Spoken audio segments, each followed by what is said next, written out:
I see it's 12 o'clock here in Chicago. Why don't we get started? I've got some housekeeping items we'll go through, so stragglers won't miss anything. But want to get started now so we don't run over time. Welcome and thank you for joining us for our webinar on AI governance, a primer for internal auditors. I think it's pretty crazy that we're here talking about this topic. For me personally, it was February of 2023 when I first heard of ChatGPT. It was during an interview with Ashton Kutcher and Jimmy Fallon. Ashton looked directly into the camera and said, if you haven't checked out ChatGPT, go do it. It's mind bonkers, which I did, and it was. Fast forward today, and your company probably has dozens of AI initiatives in flight.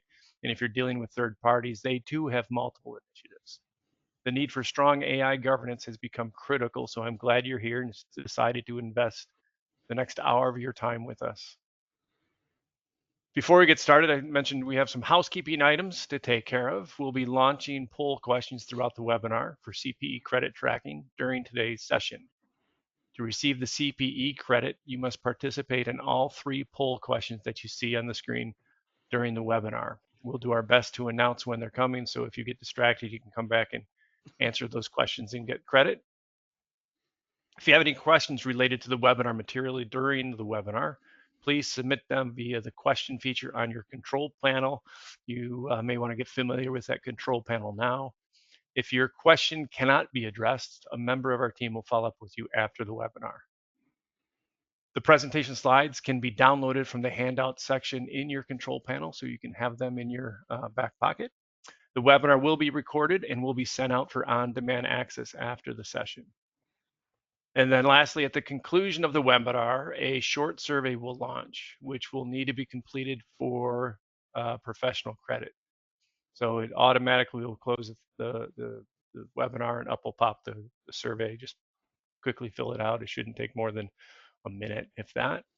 CPE certificates will be sent via email within 7 business days. So if you're looking for those, give it a week. This slide was added by our legal team. We've got a really strong legal team here at Sikich. It essentially says that this presentation is not rendering legal or professional advice. You take actions because of what you hear. You can't hold Sikich accountable if it goes poorly. Of course, it won't go poorly. So today we're going to talk about understanding AI governance and its significance, some essential frameworks and principles that underpin AI governance. We'll talk about identifying and assessing the risks associated with AI technologies. And lastly, we'll discuss some techniques needed to effectively oversee AI. My name is Steve Randall. I'm a principal with our firm, which is Sikich, in our firm's risk advisory practice. I live in Chicago and have been with the firm for about 2.5 years. The risk advisory practice with Sikich includes various internal control and risk management services, including internal audit co-sourcing, Sarbanes-Oxley compliance, cybersecurity, and third-party risk management, which includes SOC 1 and SOC 2 exams. This allows me to work with some very talented people like John, who's with me today, while serving and advising phenomenal organizations and the people they employ. In fact, that's one of the most rewarding things about my role. It's the relationships that I've made over the last 30 plus years. If you have your phone handy, the QR code on the upper right-hand corner of your screen takes you to my LinkedIn profile. Feel free to connect with me if you're interested. I would welcome the opportunity to meet you. I've been doing this for a long time, and during this presentation, we'll try to share some of my experiences with you, and I really look forward to this conversation. As mentioned before, Q&A will be open throughout the presentation, and we'll try to get to as many questions as we can. For any questions that we don't get to, we'll do our best to respond directly once the presentation is over. With me today is my esteemed colleague and really the brains of this operation, John Eisenhower. John? Hi, everybody. Good afternoon, I guess, for most everybody, although I suppose there's some who it's good morning. I'm John Eisenhower, Director of Data and AI Practice here at Sikich. And I've been doing this for, I don't know, 28 years or so. I put the plus in because I'm not going to say anymore. Dates me too much. I come mostly from the client side for most of my career. Most of that 28 years was spent on the client side. only spent the last, I don't know, 5 or 6, 7 years in the consulting space, taking what I believe I've learned and trying to share it as much as I can with other people. I was the chief of data governance for Humana, where we built out a lot of programs very similar to this and to what we do today back then, and when AI was machine learning and predictive analytics, which it still is, although it's gotten so much more complicated and so much more available and ubiquitous today. So I've written a few books on the subject of data governance and how to use AI to be competitive. And I started as a reactor operator in the Navy. So I've got a few different things in my back pocket that I can pull on as experiences. But yeah, data, analytics, AI, these are the things I've been doing for the last 20 some odd years. So I guess I will be your opening act today for Steve here. So I'll get us started here with a discussion. So I always like to start with a what is the thing. Uh, People have kind of joked about that. It's like, do you ever do anything else but a what is the thing? I'm like, well, that is like literally half of my gig, right? In data governance, AI governance, it's what is the thing. If you don't know what the thing is, you can't govern the thing. So I say, let's start with what is artificial intelligence. If we start with that, we can really sit down and talk about how we can govern artificial intelligence. So let's jump to the next slide there, and we'll just jump right into it, right? So artificial intelligence, and don't get me wrong, I'm not sitting here trying to tell people the obvious, right? But it's a simulation of human intelligence, and that's a conversation we could have the conversation all day long about what is intelligence. So we're not going to go there. But artificial intelligence is machines acting and making decisions that typically or traditionally would be considered those that are made by humans, or even extending beyond what the kinds of decisions humans can make. They use algorithms, they use data. These are important things, right? Algorithms are formulas for creating answers to questions, so to speak. And data is, well, information that you use to inform those algorithms and create those answers. So we'll talk a lot about the value of the data and the algorithms that you use and the risk that they present if they're not clean, accurate, and consistent. There's narrow AI, general AI, and super intelligent AI. I mean, those are pretty straightforward. I'll say that narrow AI is AI that's kind of fit for purpose. Like that means it makes a particular decision, whether or not it's maybe a pricing strategy or maybe health outcomes or something like that. But it's specifically geared to do those things. And general AI is, as it says, it's general AI, right? It can do a lot of different things. You can ask it pretty much a question about what's the best I don't know, soup to use if you're on a low sodium diet, or all the way to, how do I make super complicated decisions about aerospace engine inspections, right? And super intelligent AI is just this notion of AI that does everything, and so that's the one that's going to take over, and we're all going to be out of a job, and I don't know, maybe even out of a purpose as a species. I don't know, but that's what super intelligent AI is. So we'll talk a little bit. I'm not going to go into the details of machine learning, natural process language. I'll talk about that a little bit in here in a minute. And of course, the applications: healthcare, manufacturing, retail, transportation. AI is everywhere, right? So on the next slide, I'm going to go ahead and talk a little bit about what it looks like in reality, right? So there's a little bit deeper kind of perspective on what is AI. And these are the different pieces like machine learning, right? So what is that? Everybody's heard of that maybe by now. I mean, it's all machine learning, right? At some rudimentary level. And machine learning has been what we've been doing for a long, long time. So those data scientists out there who know that machine learning is still very viable, very important. It's a lot of those specific fit for purpose AI solutions are machine learning. They're lighter, they're cheaper in most cases. They're easier to host and manage and control, and they're more transparent. They're more visible. We'll talk about that a little bit later.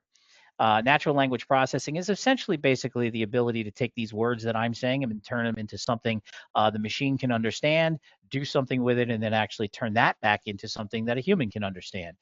So it's the ability to process language and understand linguistics and create communication between man and machine, essentially. There's more to it, but we'll leave it at that.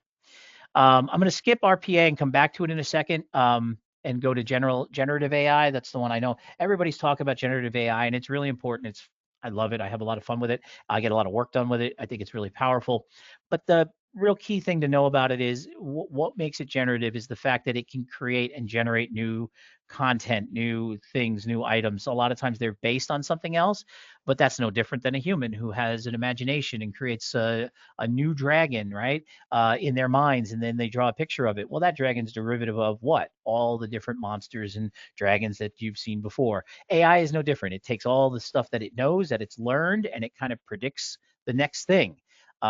Well, the simplest example I like to use is if you're typing a sentence and you type the letter T, then the letter H, and there was a space before the T, very likely next letter is E, right? Because the word the, but maybe not. But that's pretty pretty obvious that to the AI. So the AI is generative AI is all about predicting the next likely thing and stringing that all together.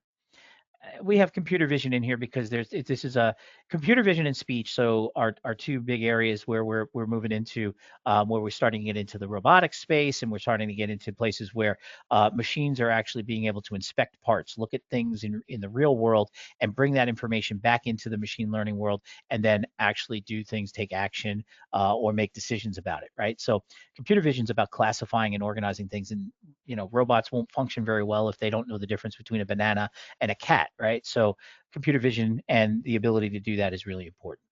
I said I'd come back to RPA, so I will, but only because RPA is automation.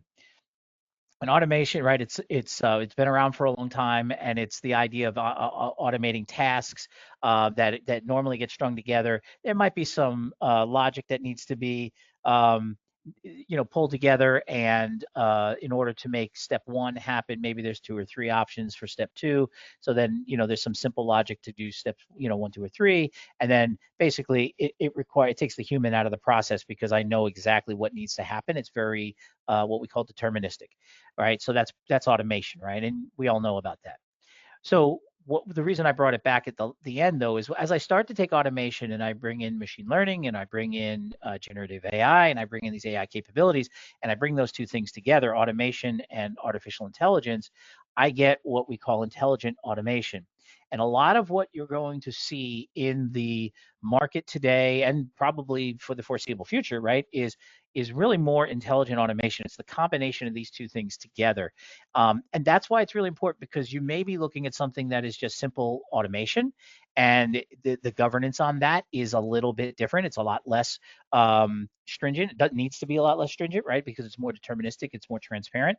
But you need to know where in your automated processes, or where the automated processes that businesses are selling you products, and you need to know where AI might be or is likely to be inserted. So as people are coming up with new solutions, better things, they can do more, be aware that even if they're not selling them as AI enabled or AI within them, they very likely are. You need to understand that. So if things are automated, there's a good chance there's AI built into it, and that's what you need to be looking at. And that's another word that you hear: intelligent automation. So let's jump to I guess, the first poll question, correct? That is correct. It's time for a poll question. Woohoo! Oh, that's not how we do How, this. yeah, how aggressively is your company deploying AI? And we're watching. We're Hmm. watching. We'll give you another minute or so to get back to your terminal if you've moved away and answer the question. We'll wait for the responses to slow down as they're starting to trickle.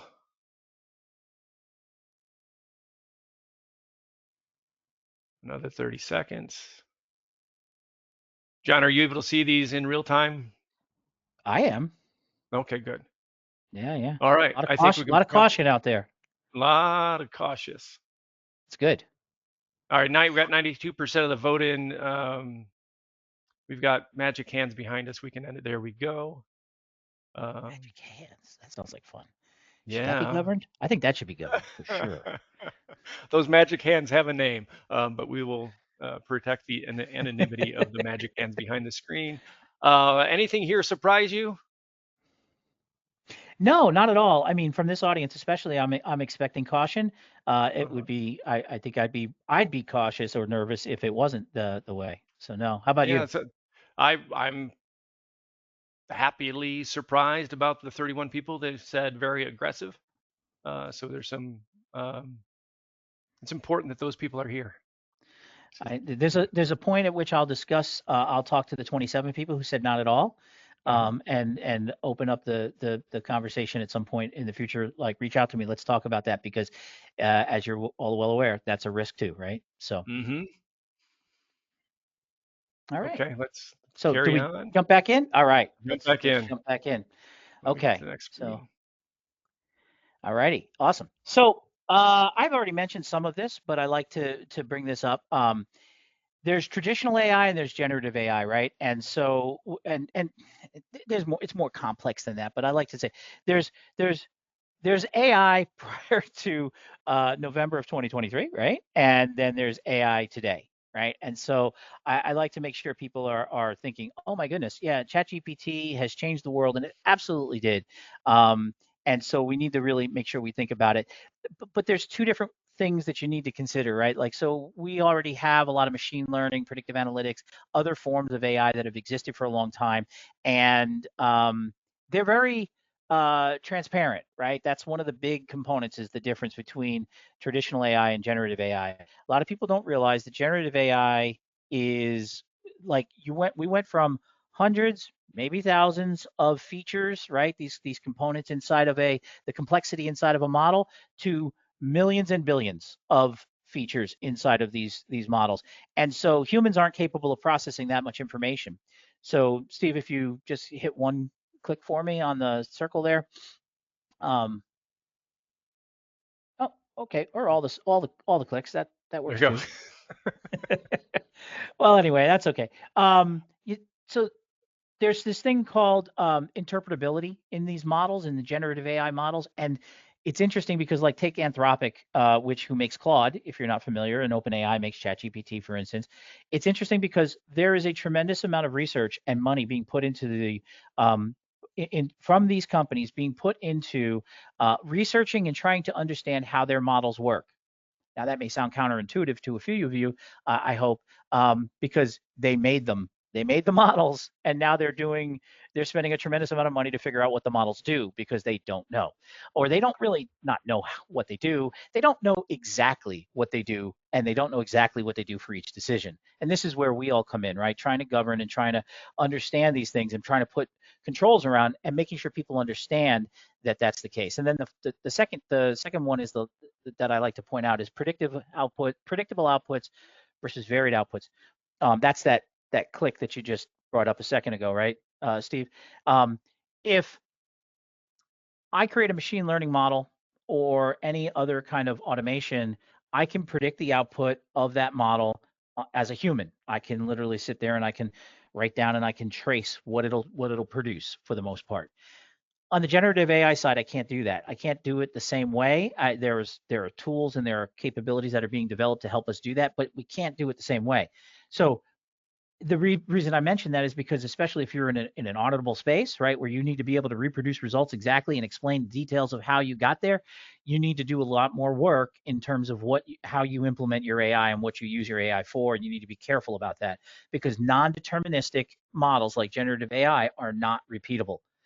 I'll get the same general result, I'll get the same general answer most of the time, but I won't necessarily always get the exact same answer. So that's really important. Or it won't look the same. It won't be in the same format. So it's really important that we understand how these models work and what they do, and that we build the structures around them to create the kinds of controls that we need to have in place in order for us to better manage these things and better understand their outputs. Okay, so let's move on. Let's talk a little bit about some of the things I mentioned. So where are we going to find AI, right? So I'm talking about AI, and everybody says AI this and AI that, right? So what are we talking about here? Where are we talking about it? We're talking about it. We know about these things like Microsoft Copilot, Copilots in general, chatbots, ChatGPT. So first of all, let me put some clarity around that, right? So you're going to find AI in online, publicly available chat solutions like ChatGPT, Claude, and things like that. You're also going to find it in chatbots on websites and customer sites, whether it could be your own site. You're also going to find it inside the solutions that you own. If you own D365, you're going to find Office Copilot. If you own Salesforce.com, you're going to find Einstein. every company now has their own AI package solution components, and they're building it into their solutions. You're going to find it inside the analytics that you do and the reporting platforms and tools. They're going to make suggestions, or they're actually going to be part of the process of creating the results. And sales and marketing tools are everywhere. So at the end of the day, we're finding AI is everywhere. It's permeating every aspect of technology, every aspect of culture, in every industry. And now, and then the newest thing, which if we go to the next slide, is we're dealing with these agents. And you've probably heard of agentic AI or AI agents, or agents are the future. And all of those things are true, except for the last thing I said. AI agents are not the future, they are the present. They are everywhere. And what you need to know is that they are autonomous, they make decisions, and they take actions. I like to tell a little story um, about Anthropic, who makes, again, they make Claude, so they make Sonnet and they make Opus and they make these other models. And there's an interesting story. If you want to find it, I won't go into the details. I'll just give you the high level, but Google it. Where the model was told, one of the models was told it would be shut down at 5 o'clock. And all the circumstances, this is a lab experiment, all the circumstances were set up. It was given access. This is the important part. It was given access to a dummy email system that had like emails in there from different people talking about affairs they were having and all kinds of stuff. And so the AI sent a note to one of its developers and said, I think you should seriously reconsider shutting me down at 5 o'clock tonight, unless you want me to release the email about your affair with Rachel to your wife, to Rachel, and to your boss. So essentially, the AI blackmailed the developer into not shutting him down. So that was an interesting situation, but it's important, right? Because they set up an environment that wasn't well governed. They gave AI, without the right controls, without the right framework, access to email and other things that it shouldn't have had access to. So poorly governed resulted in a really poor situation.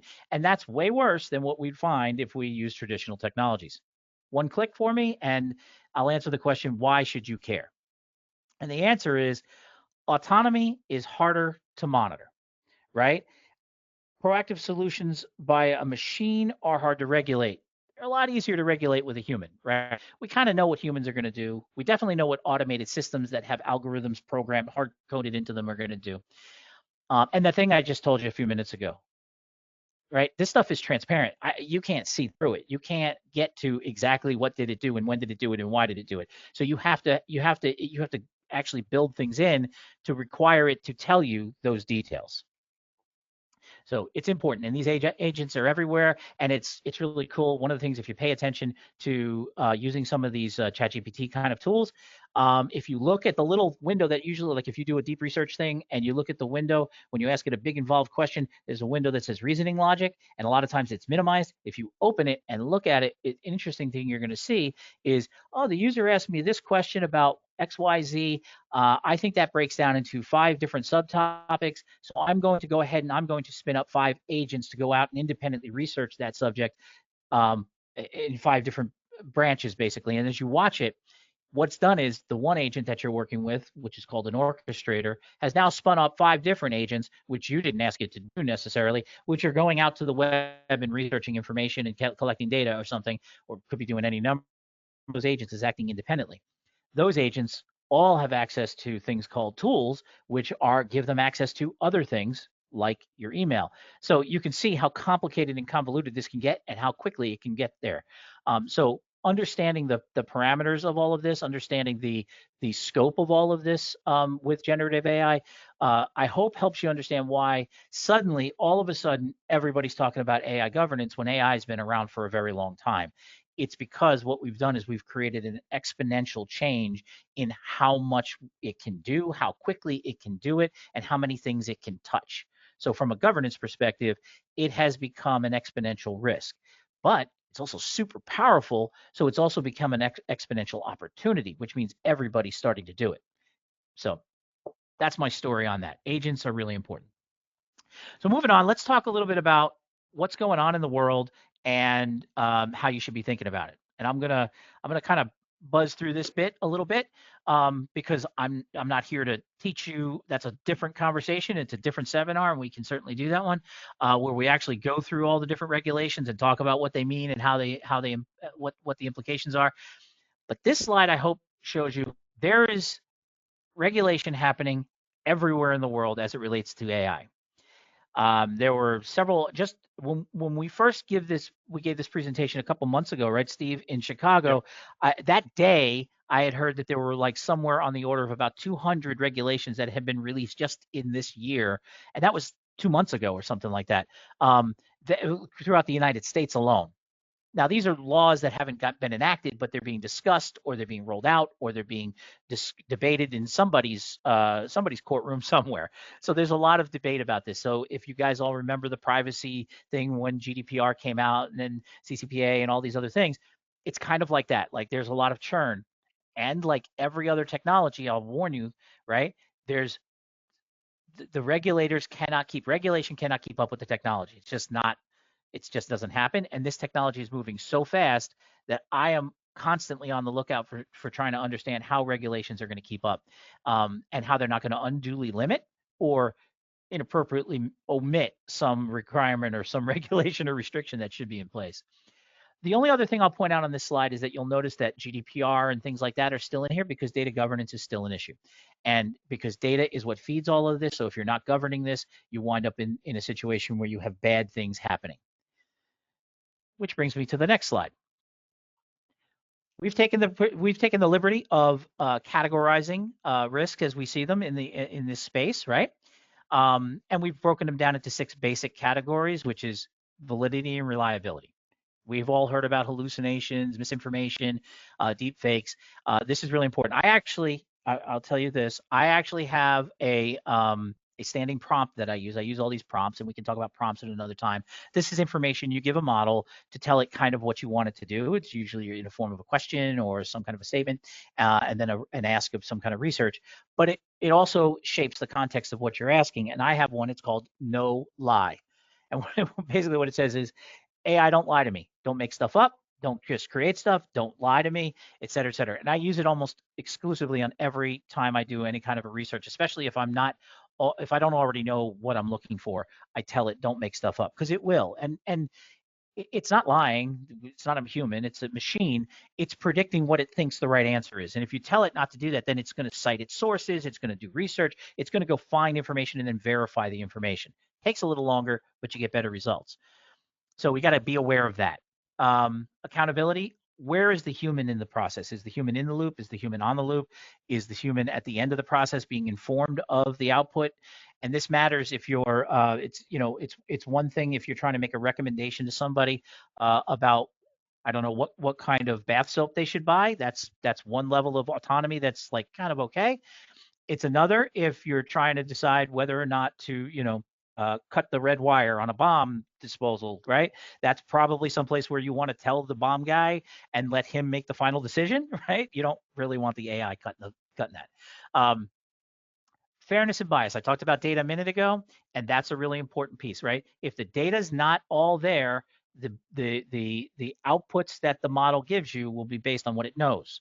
That's changing. We're starting to bring in more data, but there's still a question of what data is the AI bringing in? What data is the AI working on? If it's not working on all the information, it can't give you an accurate answer, right? Just like a person, right? If I don't tell you all the facts, how can you really make an informed decision?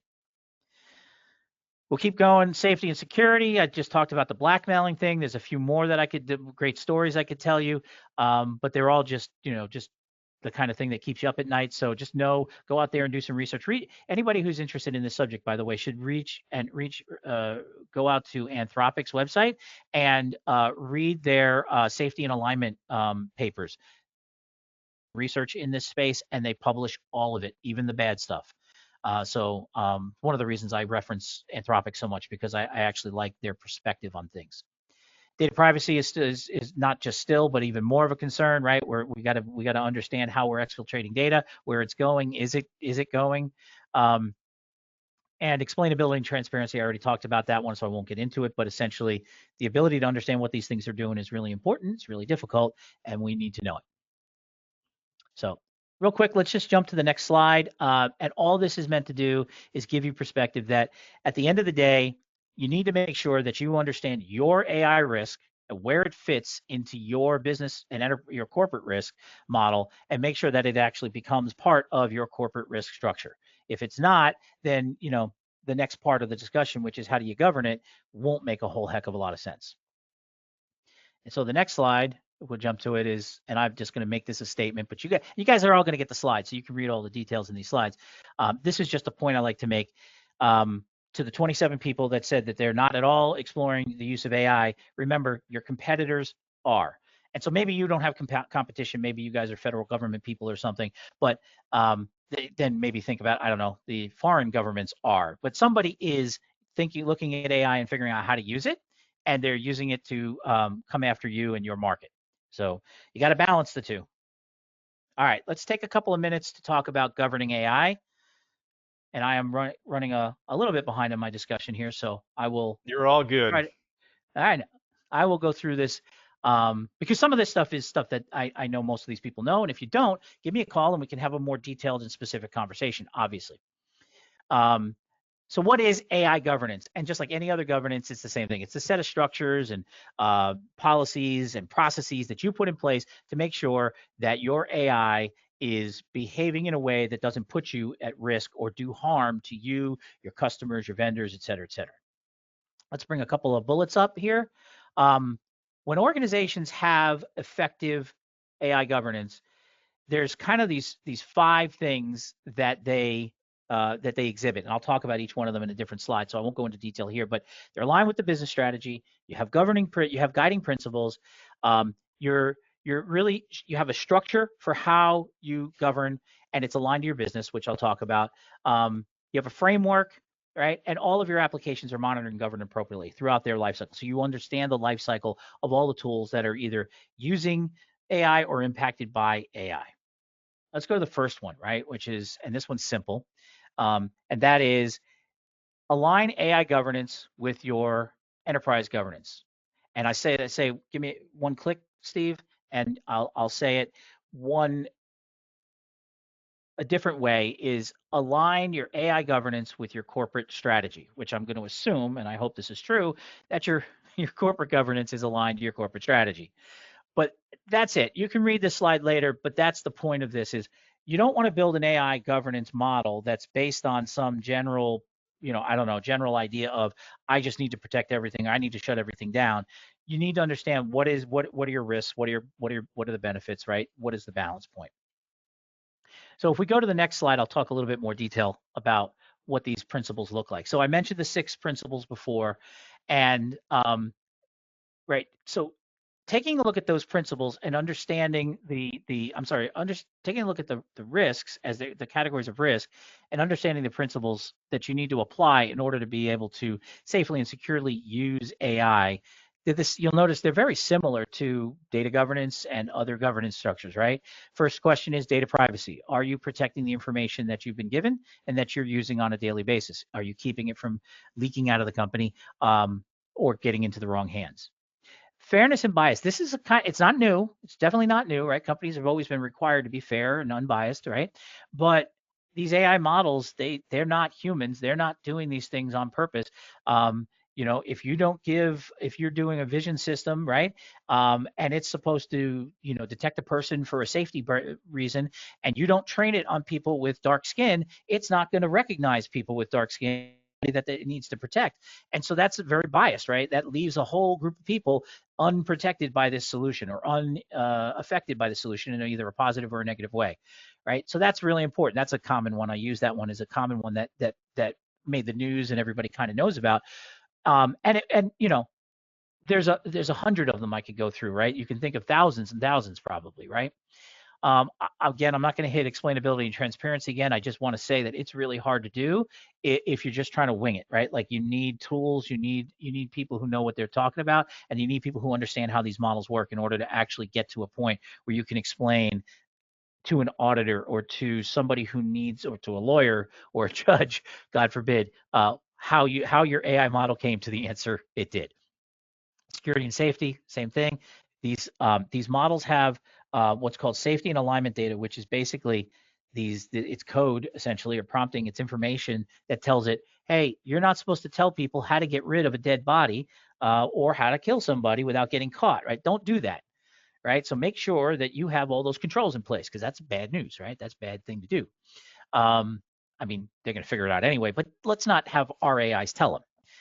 All right, validity and reliability, right? So we already talked about that. Let's give it accurate answers. Let's all build our own no lie prompt. And accountability. This is really important, right? This is governance 101 to me, which is who's going to make sure this is all happening, who's on the hook if it doesn't. I spent a little bit of time on that slide because I think it's really important that you think through those things. This is an example of what an organization's governance structure might look like. Here's the thing. I could probably draw 10 more of these without even thinking about it.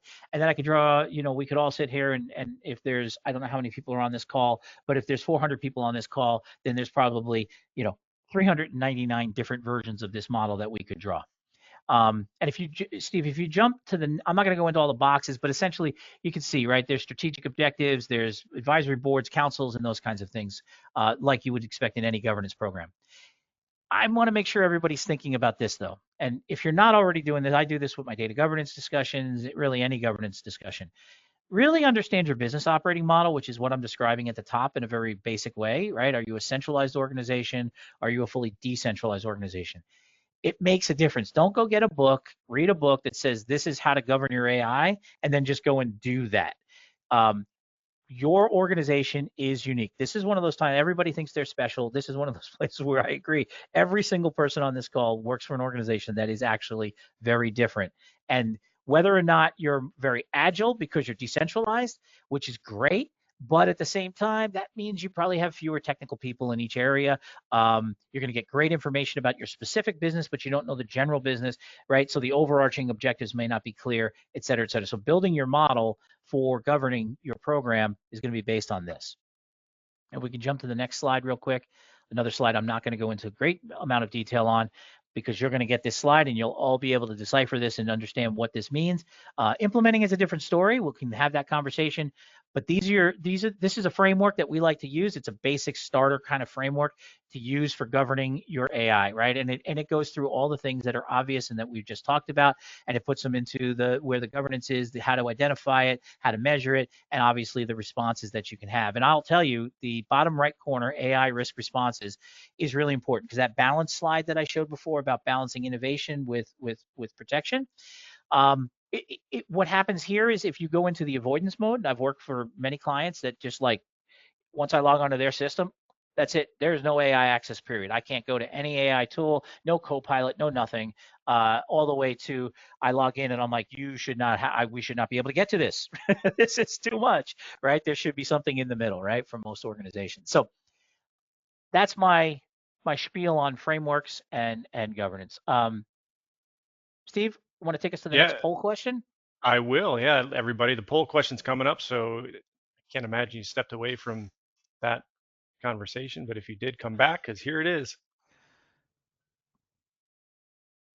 What level of risk do you think AI poses to your company?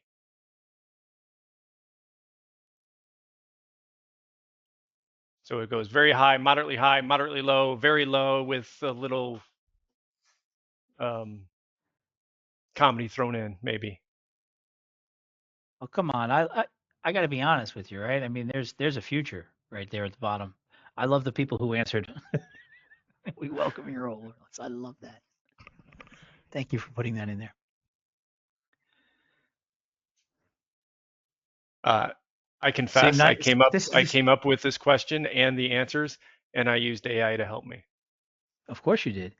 Well, that's scary because that was a little bit of a subliminal message there from the AI, wasn't it? Mm-hmm. Mm-hmm. All right, we got 93% of the vote is in. Thank you for doing so. Absolutely. So it sounds Moderately this high. aligns pretty well with the previous poll, yeah? Yeah, yeah, I agree.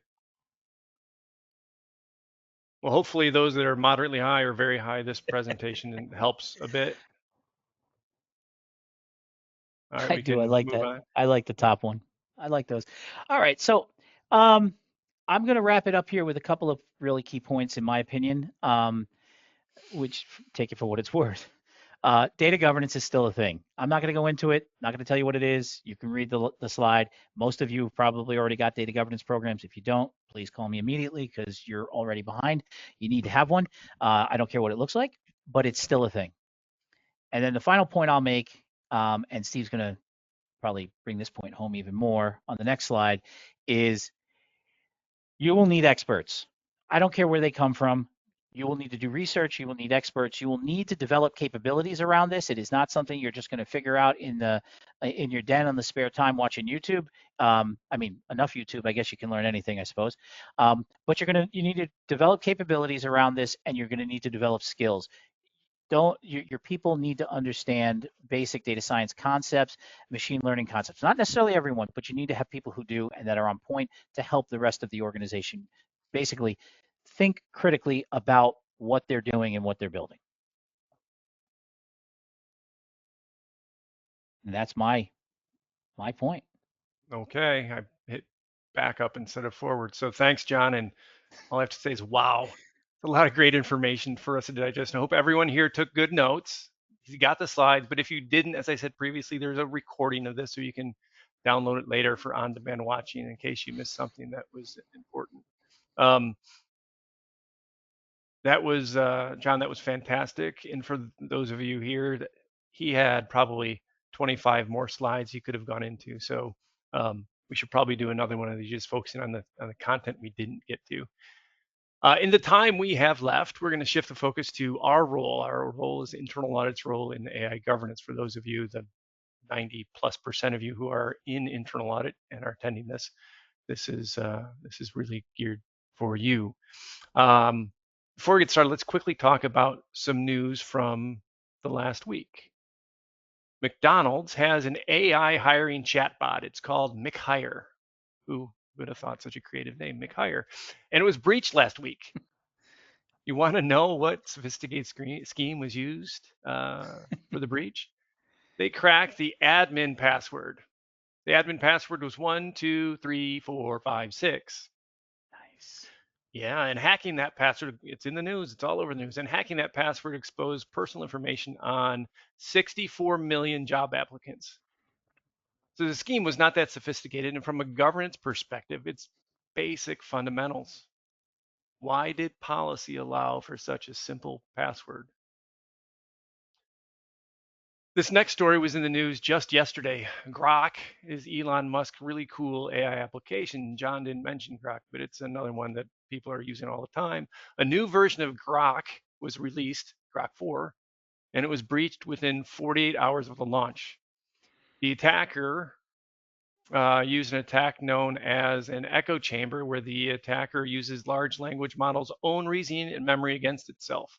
Kind of like John said earlier about disposing of a dead body. It nudges the model to reach harmful conclusions on its own, like being trapped in a feedback loop of increasingly suggestive logic. And from a governance perspective, maybe this one might be a little more challenging, but not overwhelmingly so. It's still just basic fundamentals. How is it possible that AI can violate privacy and security policies simply by suggestive prompting? I was listening to an interview recently when an individual said, if everyone listening, which was likely millions of people, it was a very popular podcast, logged on to ChatGPT and uploaded similar incorrect data, it could influence the future decisions of the AI platform. Now, I don't know if this is true or not, but if true, think of the nefarious consequences that could be done if it was done systematically and targeted. It's pretty scary, and it heightens the need for AI governance. So let's talk about our role. And like I said earlier, by our, I mean internal auditors' role in governance. As AI adoption increases, internal auditors must assess controls, compliance, and ethical considerations while providing assurance to stakeholders. The next section of slides will address the topics listed here. Each page could serve as a mini checklist for internal auditors, but you're here so you know the importance of the topic. The results of this study by IBM emphasizes why it's important that we are involved. 75% of executives, and in my opinion, it should be 100%, but 75% believe effective AI governance is critical, while only 39% think they have it. The news items I shared with you earlier reinforce the need for us to be involved, so do yourself and your company a favor and get involved. Let's start evaluating governance frameworks, and the first step is knowledge. Do you know all the ways your company has deployed AI? Is there an inventory? It's impossible to govern what's unknown. So take the time to learn how, where, and why your company is using AI and or how it plans to use AI. This really is the brains of the governance model. And once you have the baseline knowledge, now you can start probing the governance framework, such as, does your company have a formal AI governance framework in place? Does it align with best practices and meet regulatory requirements? The next thing is, it's the first question I always ask in any audit, regardless of what it's being audited. Do you have policies and procedures? You'll first determine whether your organization has well-documented AI policies and procedures, and like any other policy, these should outline the purpose, scope, and governance of AI applications within your organization. I was speaking to a client last week. The company that this person works for is private, but they're considering an IPO within the next couple of years. That information, that potential going public, is not public information, and they've not filed anything with the SEC. The individual I was speaking to had turned to ChatGPT to help them with IPO planning, and they wrote this great prompt. And as soon as they hit enter on the prompt, they realized in that instant that they were publicly sharing private data. Immediately in panic, they couldn't hit the back button fast enough, but obviously it was too late. I see John shaking his head. It's not that a policy would have prevented this, but awareness of a policy may have. And I think that speaks to some of the people who are not implementing AI, but AI is being used in your organization by people for, they could be doing shopping lists for all you know, but it could be used for something way bigger than that. Does your AI governance framework align with key ethical principles to ensure responsible AI usage? You need to assess whether your organization has implemented measures to ensure fairness, transparency, and accountability. And lastly, do you have a formal enterprise risk management framework? John talked about that. And does it include AI-related risks? We should evaluate whether AI risks are identified, assessed, and mitigated alongside traditional business risks. And speaking of risk management, we need to ensure that AI risks are effectively identified, assessed, and managed, because AI models can inadvertently introduce or reinforce bias. John mentioned some of those, leading to unfair or discriminatory outcomes. We should recommend controls that enhance fairness and transparency in AI decision making. AI models require ongoing validation to ensure they perform as intended and remain reliable under different conditions. We should emphasize the need for robust validation and monitoring practices for our organization. AI systems are attractive targets for cyber threats, as we saw in the recent news. We need to ensure that AI security aligns with broader IT security frameworks. And lastly, AI systems often process vast amounts of personal data, making compliance with privacy regulations a critical focus. We should recommend enhancements to data governance policies to ensure AI applications align with the required standards. We're about to launch the next polling question, so come on back to your computer. Magic hands.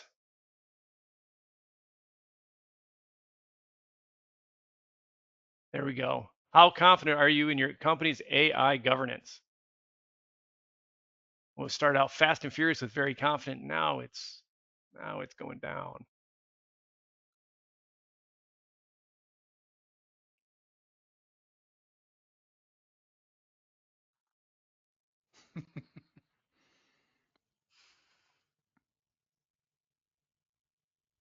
Interesting. All right.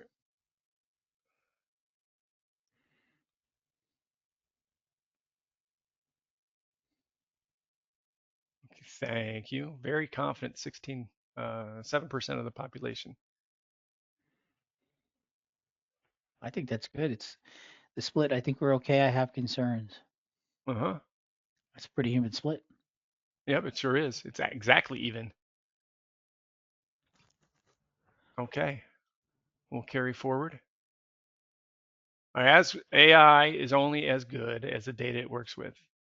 If the data is low quality, if security controls are weak, or if governance structures are lacking, you can end up with a whole host of problems. So let's break down what we need to check to keep AI systems reliable and secure. Data quality matters. That means our internal audit work should confirm that there are solid validation processes in place.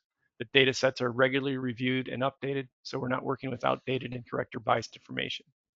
We should confirm that your organization is using smart error detection techniques and that there are strong controls in place to prevent data from being manipulated or corrupted. There has to be no compromises with privacy and security. To keep our data safe and privacy compliant, we need to ensure that personally identifiable information is protected. We need to ensure that AI models follow privacy laws like GDPR and CCPA, John mentioned earlier. We need to ensure that access controls are in place so that only authorized personnel can handle sensitive data.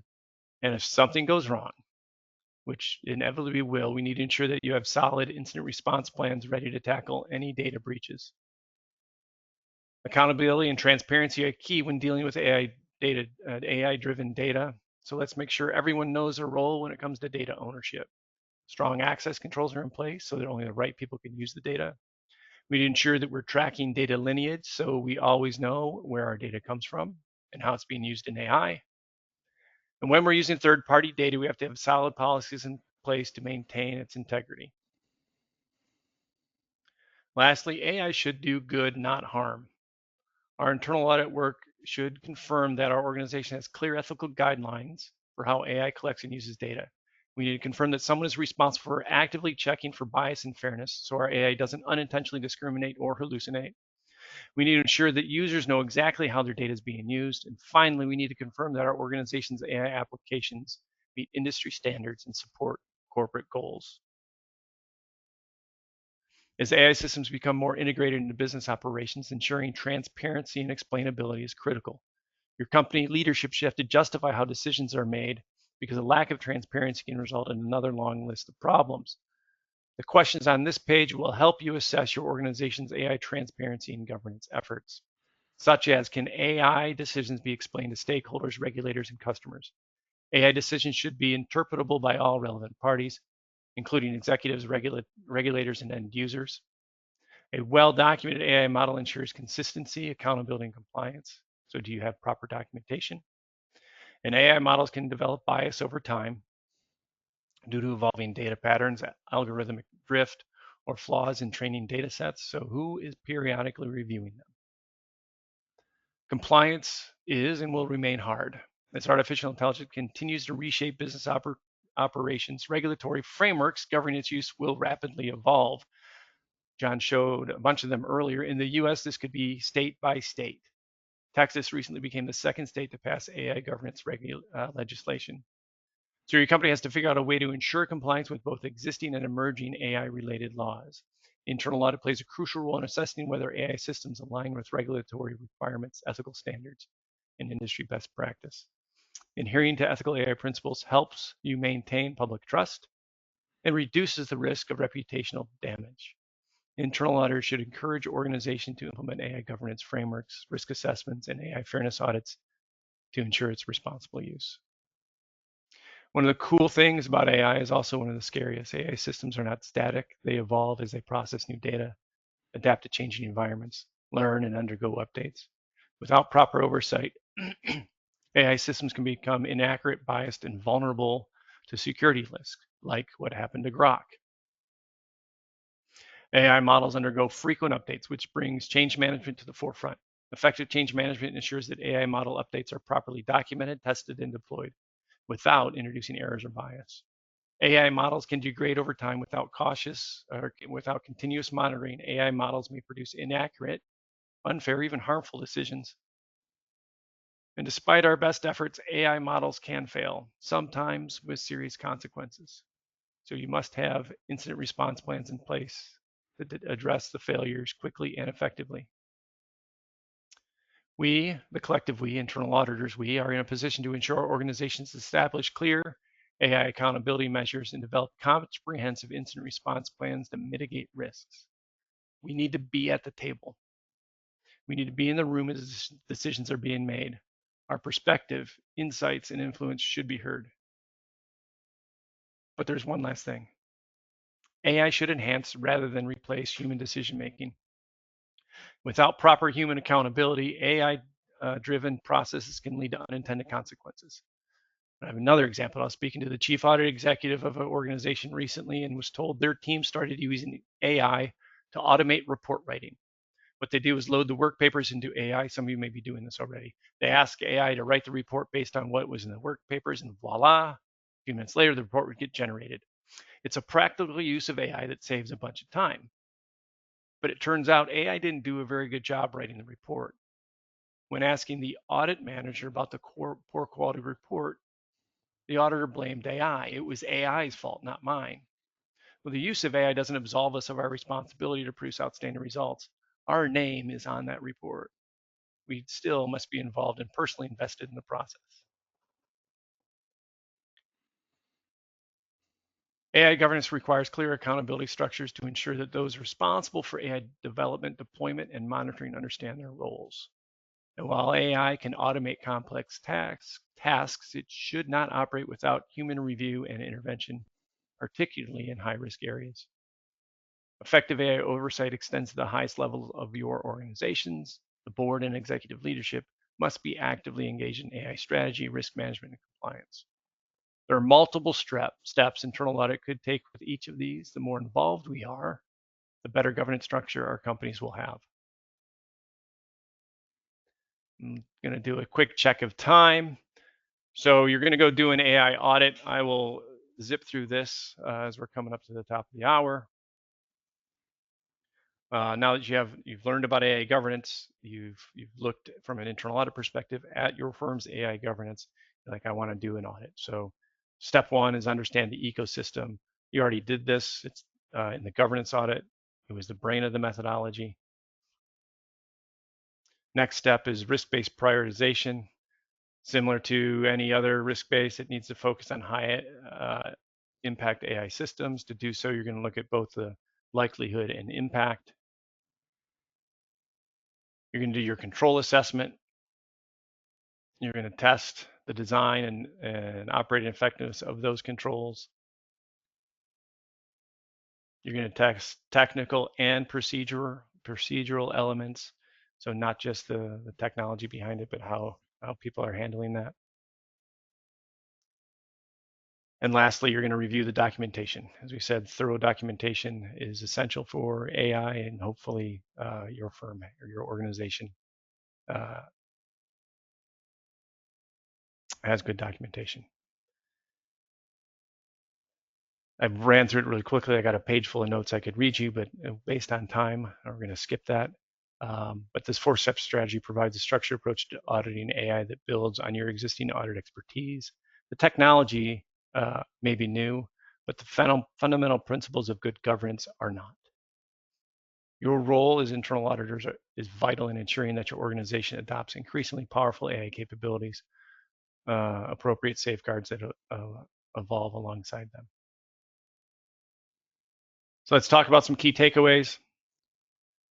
AI governance is essential for risk management and creating trust. Generative AI and agents present unique governance challenges. Just thinking back of what John was saying. Effective oversight requires a combination of technical and procedural controls. We play a crucial role in ensuring governance effectiveness. A risk-based approach is necessary, and documentation and transparency are foundational.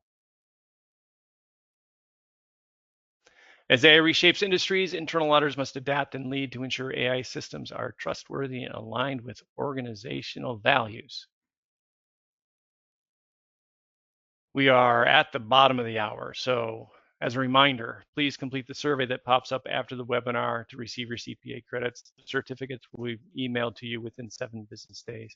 If questions came in and we were obviously not able to answer them, we'll follow up with you directly. The webinar was recorded. It'll be available on demand. Those are links, QR codes to our LinkedIn profiles. Please connect with us. And with that, thank you for attending. I hope you have a great day. I hope you found this informative. John, any parting words? Thank you, everyone. Talk to you soon. Oh, check out my podcast, Staying Competitive. Bye.